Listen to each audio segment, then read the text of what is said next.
about my Korean learning journey, and will also give you tips for learning Korean, so I hope you guys stay tuned. I'm gonna put leave-in conditioner while I give updates about my learning journey.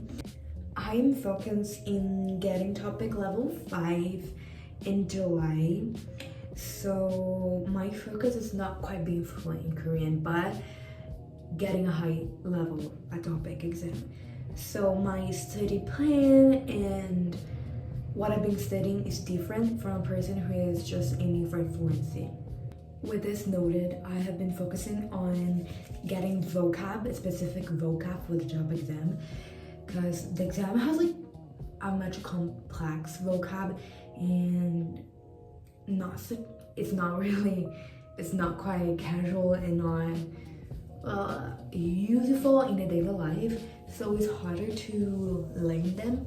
So I have been focusing on getting vocab and getting my writing skills better, because oh my goodness, why it's so hard for me, guys. I know that it's not just for me, but why is it so hard writing Korean? Being honest with you guys, it has not been easy.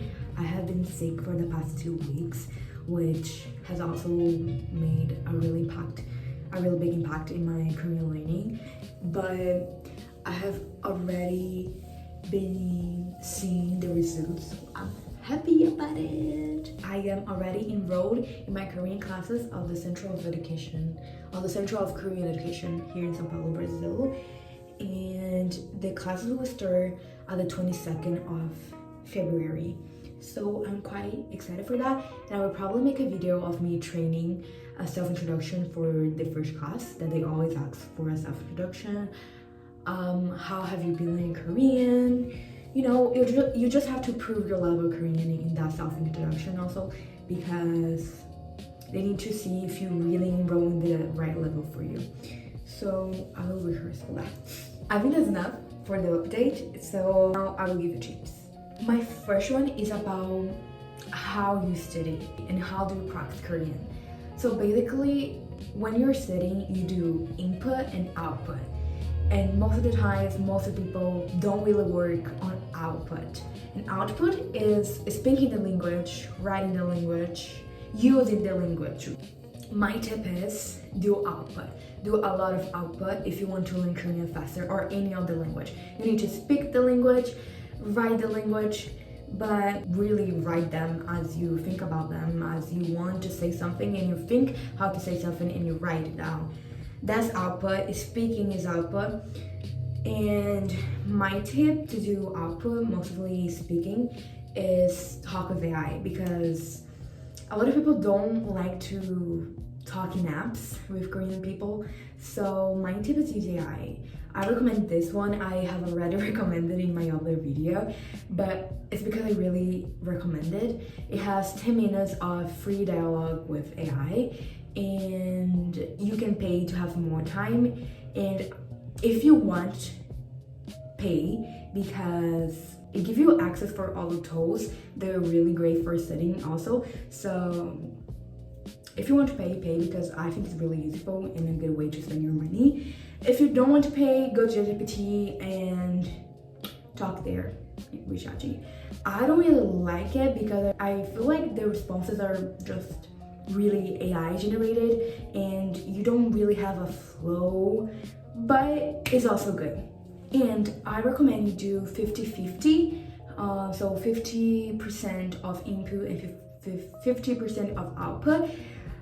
But if you have less time to learn Korean, I recommend that the output is more than input if you have less time to study. But if you have quite a lot of time to study, do 50-50. If you're studying to TOPIK, do more input. This is what I feel like has been working for me, because since the TOPIK is more about strategy, you don't really need to work a lot on output because it's more of a strategic studying just for the exam.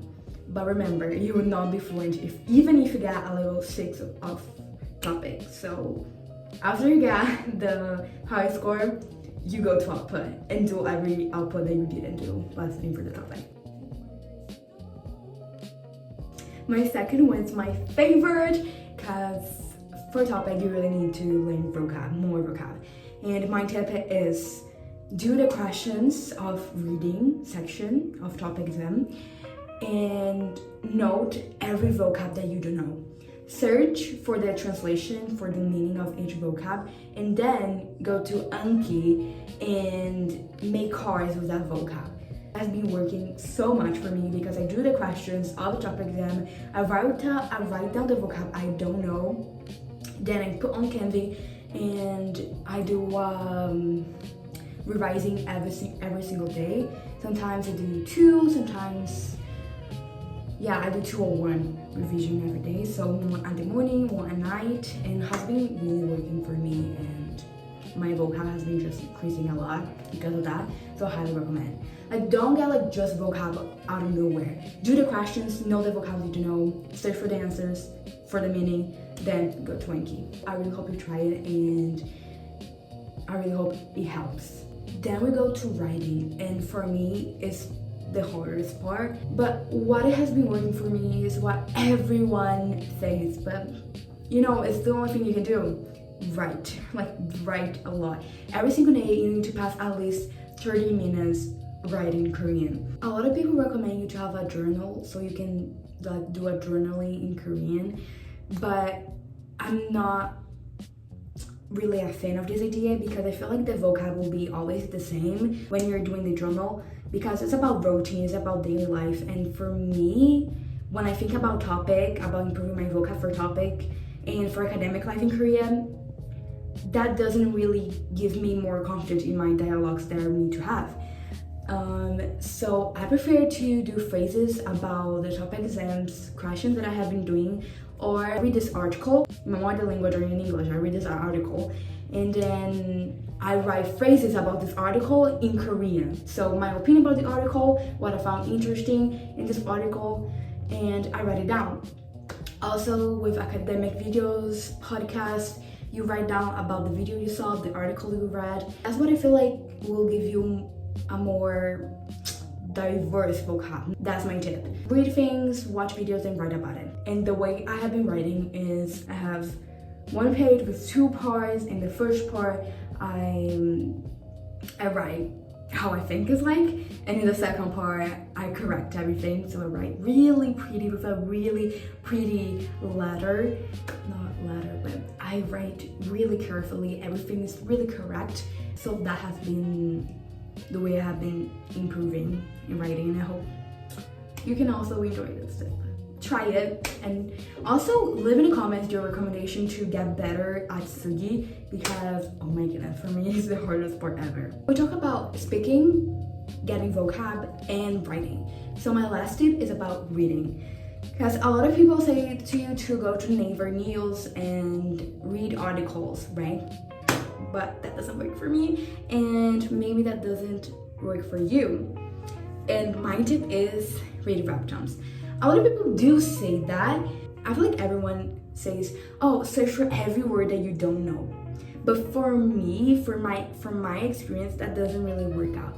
Because if you lose time searching for every single word you don't know, you won't read even like 3 pages of the webtoon. So my tip is just continue reading even though you quite doesn't understand, because one day you will understand.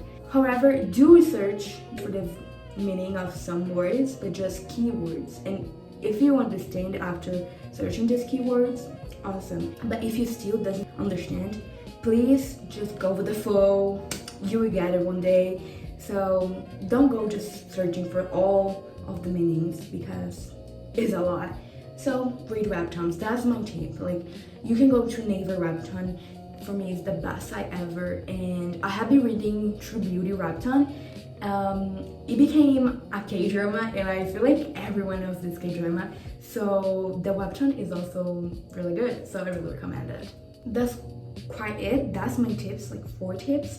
And one last thing I wanted to say is that I have been also spending time watching at least half an hour of a K-drama with Korean subtitles.